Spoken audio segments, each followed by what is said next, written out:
Antes de sumergirte en esta increíble historia, considera suscribirte al canal y activar la campanita.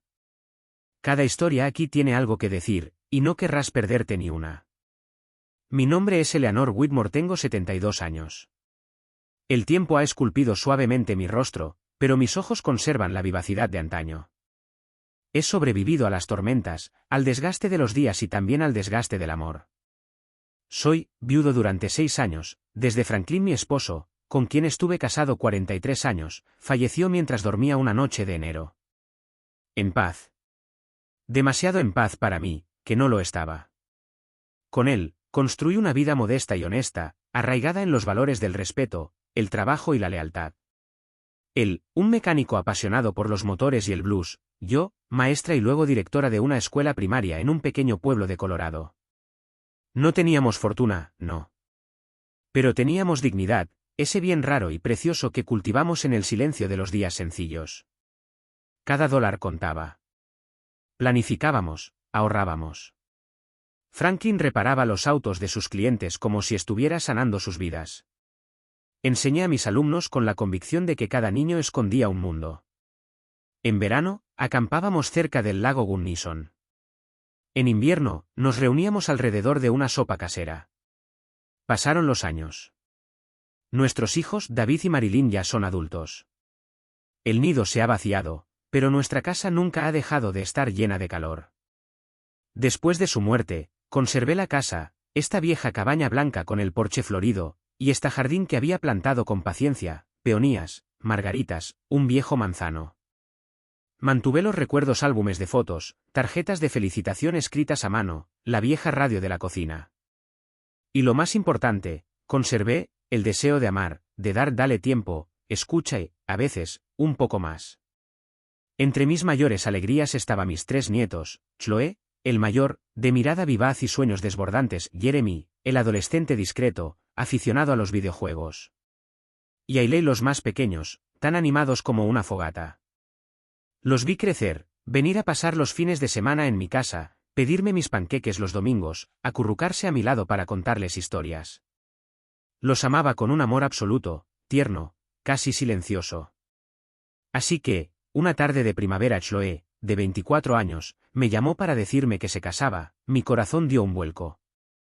Abuela, estarás orgullosa. Su nombre es Travis Mitchell y él es increíble.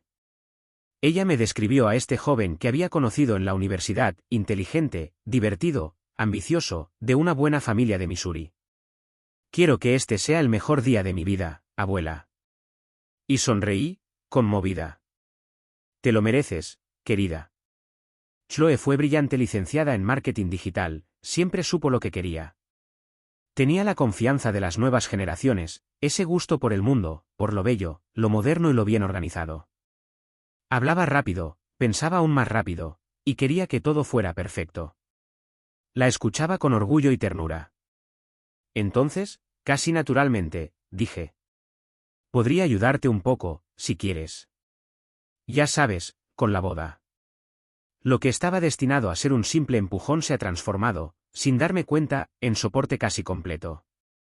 Primero, fue la habitación. Soñaba con una finca elegante en Boulder, con vistas a las montañas. Abuela, son $7,200 por el fin de semana. ¿Es un buen trato, no te parece? No me atreví a decir que no. Luego el servicio de catering, $85 por persona para 150 invitados. Queremos un menú vegetariano fusión. Está de moda. Yo otra vez. Luego vino el vestido, una suntuosa pieza de encaje italiano, $3,500. Me dijo que era el vestido de su vida, firmé el cheque. ¿El fotógrafo? ¿El DJ? ¿Las flores? Travis cree que estaría bien tenerlo todo cubierto. Pensamos en ti. Y siempre dije. Claro, cariño. Si te hace feliz. No era ingenuo, sabía las cantidades. Hacía mis cálculos. Y tenía los medios, no sin esfuerzo, no sin sacrificio, pero tenía los medios.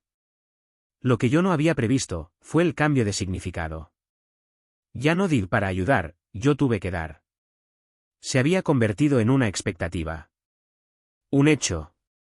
Me presentaron facturas, con opciones ya tomadas, y simplemente esperaron a que las aprobara. Ingenuamente pensé que amar justificaba estos gestos.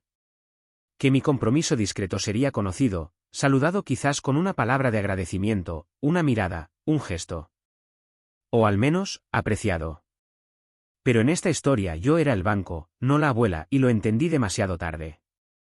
La boda tuvo lugar el sábado de mayo como en los cuentos de hadas modernos. El cielo era de un azul claro, salpicado de algunas nubes tímidas. El aire era suave, acariciador, y olía a peonías recién cortadas. Me había preparado con esmero. Había pasado más de una hora frente al espejo, sola en mi baño silencioso. Había elegido un vestido azul pálido fluido, elegante, comprado para la ocasión. Nada ostentoso, pero lleno de suavidad y dignidad. Me había recogido el pelo en un moño sencillo, sujetado con una horquilla de nácar que Franklin me había regalado hacía 30 años para nuestro aniversario de bodas. Aún conservaba la calidez de su mano, en mi memoria. Mis zapatos eran cómodos, a mi edad, la comodidad es lo primero, pero estaban limpios y bien lustrados. Y en mi bolso, había metido un pequeño sobre con un certificado de regalo que pensaba darle a Chloe después de la ceremonia. Porque en el fondo, a pesar del cansancio, me alegré de estar allí. Cuando llegué al lugar de la finca, el ambiente era eléctrico brillante. Risas, voces alzadas, flashes. Mujeres jóvenes con vestidos pastel se tomaban selfies, hombres reían en la barra de cócteles. Nadie me había visto llegar. Avancé lentamente, observando la zona, con la esperanza de echar un vistazo, Marilyn o David. En cambio, me encontré con Amanda, una de las damas de honor, a quien apenas conocía. Me recibió con una sonrisa demasiado amplia, un poco congelada. Ah, señora Whitmore. Aquí tiene su placa. Me entregó una pequeña tarjeta bellamente decorada, sujeta con un clip dorado. La leí. 2 segundos. 3. La anciana que paga todo. El tiempo se detuvo. Me quedé sin aliento. Al principio pensé que era un mal chiste. Un chiste privado. Un chiste torpe. Alguien seguro que exclamaría, «Oh no, cometimos un error, sujeta la placa real». Pero no. A mi alrededor la gente se reía suavemente. No con malicia. Sino con una risa ligera, casi cómplice, como si este apodo era conocido por todos. Lo acepté. Como si fuera obvio, yo era el que paga, no el que es celebrado. Yo vi Jeremy, mi nieto, de 20 años, saca su teléfono y me toma una foto, con la placa a la vista. Anda, abuela, sonríe. Es gracioso, ¿verdad? Lo miré. Sentí que se me calentaban las mejillas. El corazón me latía demasiado rápido. No sabía qué decir. Así que miré hacia abajo. Caminé lentamente hacia el salón de recepción. Busqué una mesa. Mi nombre estaba escrito en una tarjeta al fondo, cerca de las plantas decorativas, lejos del escenario, lejos de la mesa principal. Me senté entre dos desconocidos. Me dijeron que eran amigos de la familia de Travis. Hablaron de golf e inversiones financieras durante toda la comida. Nadie notó mi silencio. En Chloe, la novia. En Travis, el novio. En mis hijos, todavía presente. Nadie vino a estrecharme la mano. Nadie me dijo, gracias, Eleanor. Gracias por todo. Cuando llegó la hora de los discursos, aún tenía esperanza. Me enderecé y miré hacia el escenario. Chloe habló, hermosa como una estrella de cine, con los ojos brillantes de emoción. Ella agradeció a Dios, sus padres, sus amigos de la universidad, la florista, el fotógrafo, incluso el proveedor de catering por el mejor risotto de su vida. Pero yo no. Ni una palabra. Ni una sílaba. Fue entonces cuando sentí un dolor sordo que me atravesó el pecho. Un dolor antiguo, el de invisibilidad, el reservado para las mujeres mayores. Aquellas que lo dan todo, pero a quienes ya ni siquiera les dedicamos una mirada. Entonces, sin hacer ruido, me puse de pie. Salí de la habitación en silencio. Crucé el césped aún bañado de luz. Caminé hasta mi coche, sola, con mis zapatos cómodos. Volví antes del pastel de bodas. Y en mi bolso, el sobre con el certificado de regalo seguía allí. Sellado. Arrugado. Al día siguiente la casa estaba en silencio, como si estuviera congelado en una expectativa decepcionada. Me había levantado temprano, por costumbre. Preparé café, tosté 2 rebanadas de pan. Incluso preparé una mesita para 2, como si alguien fuera a venir. ¿Quizás Marilyn? Quizás Chloe, para hablar de su noche, para reírme de todo lo que había olvidado decir el día anterior, para disculparme, o incluso simplemente, para estar presente. Más nada. Ni una llamada. Pasó un texto. Ni un gracias. Ni siquiera un emoji, ni siquiera una frase apresurada y automatizada de gracias de nuevo por todo el vacío. Pasaron las horas. El café se enfrió. La tostada estaba dura como el cartón. Me quedé sentado en mi cocina, mirando el mantel. Oía el tic-tac del reloj como un cruel recordatorio que el mundo continuara sin mí. Los días siguientes fueron todos similares. No hay noticias. Hojeé el álbum de fotos de mi boda con Franklin. Luego, el del bautizo de Chloe. La vi de bebé, en mis brazos. Vi sus primeros pasos en el jardín, su sonrisa desdentada cuando se le cayó el primero. La vi vestida de bruja para Halloween, de bailarina para Navidad. La vi llorar en mis brazos cuando le daban miedo las tormentas. ¿Y ahora? Ahora ella se estaba riendo de mí. Ella me había menospreciado, me había humillado. Y ni siquiera me había llamado. Una semana después, finalmente sonó el teléfono. Reconocí el número de David, hijo mío. Contesté enseguida, con el corazón latiéndome con fuerza. Quizás iba a decirme que Chloe quería venir a verme. Quizás quería disculparse por dejarme solo en esa mesa, sin decir palabra. Pero eso no fue todo. Su voz era tensa, rápida, sin aliento. Mamá. Chloe se fue. Con Travis. ¿Se fue? ¿Cómo que se fue? Vaciaron su cuenta conjunta. Se fueron del apartamento. No quedó ni rastro de su ropa. Bloquearon a todos en redes sociales. Ni siquiera sabemos dónde están. Es como si hubieran desaparecido. Me quedé en silencio. No estoy sorprendido. No es ninguna sorpresa. Ni siquiera enojado. No, yo estaba, vaciado como un jarrón volcado, sin fondo. Una concha. Un corazón vacío. No hubo lágrimas. Esta vez no. Solo una fatiga inmensa, un cansancio de décadas. La sensación de haber sido vaciado hasta los huesos. Colgué lentamente el auricular y me quedé allí, sentado en mi silla con las manos sobre las rodillas. Siguió un largo silencio. Y en ese silencio lo entendí. Esta boda, esta ceremonia a la que tanto había dado, nunca había sido un evento familiar. No fue una unión sagrada. Fue un proyecto bien empaquetado, un escaparate, una performance social.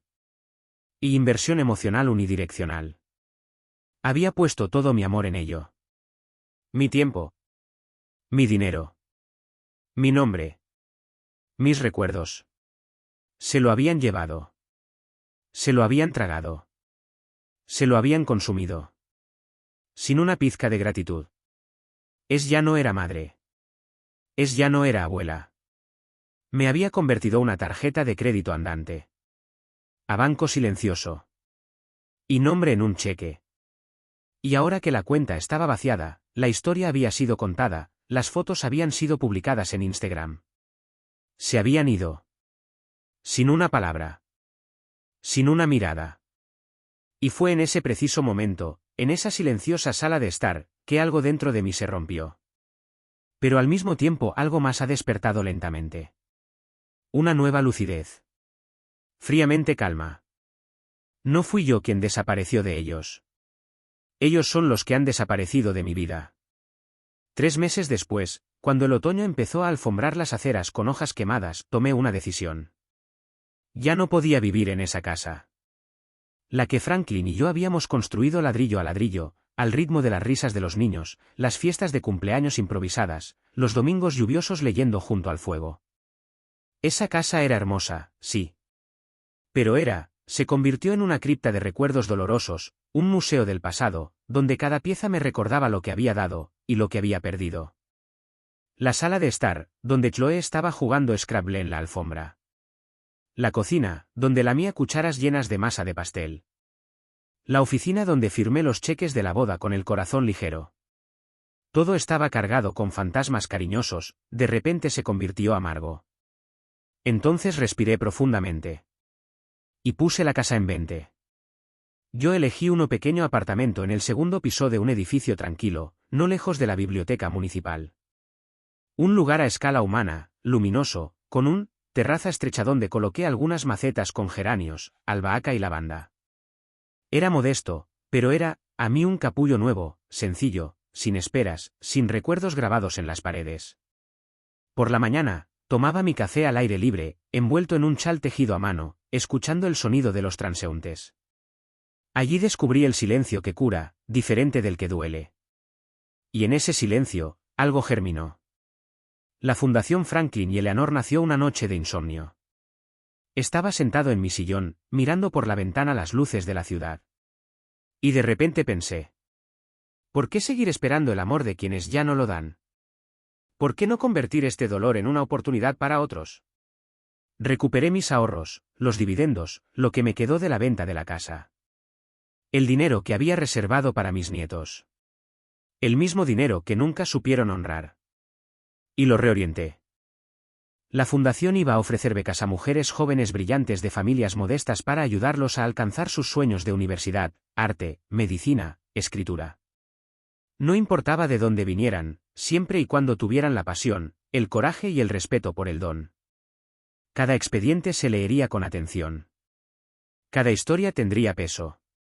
Y cada ayuda llevaría el nombre de Franklin y Eleanor, como una extensión de lo que siempre quisimos encarnar, compartir, sin halagos ni obligaciones.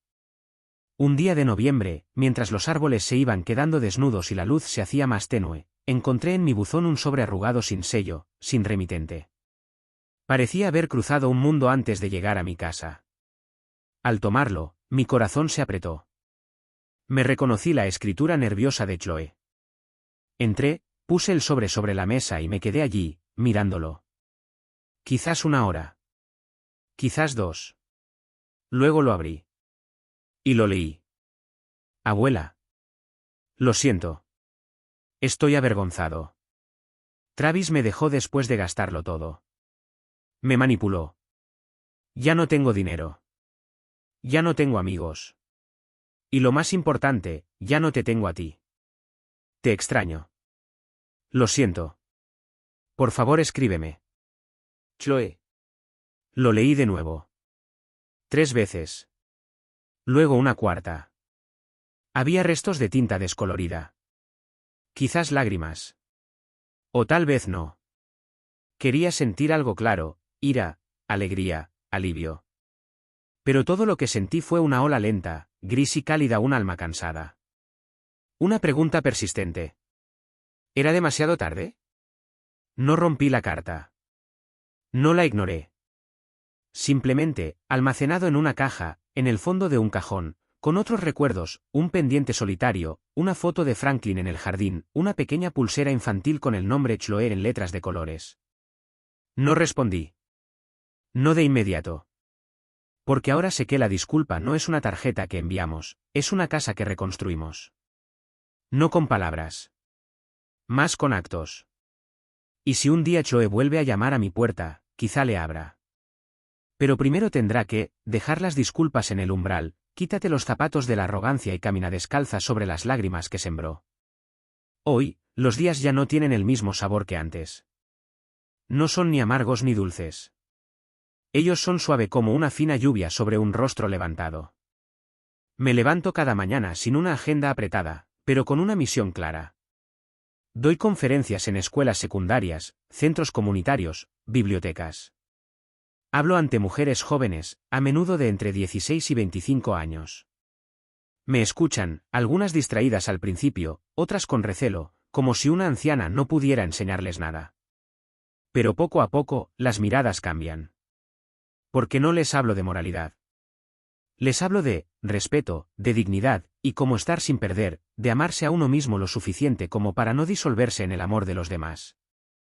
Les hablo de la ilusión que muchas veces tenemos, sobre todo cuando somos mujeres, de que tenemos que merecer su lugar siempre dando más, siempre demasiado.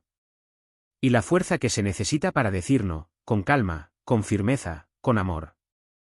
Les cuento sobre memoria, de transmisión, de esa ternura que demasiado a menudo se confunde con la servidumbre. Al final de mis discursos, siempre hay un momento de suspense. Un silencio cargado, una emoción difusa. Y luego, a menudo una mano se levanta. Una voz tímida pregunta. Señora Whitmore, ¿ha perdonado? Respiro hondo. Y respondo. El perdón, queridos míos, no es un regalo que le ofrecemos a otro.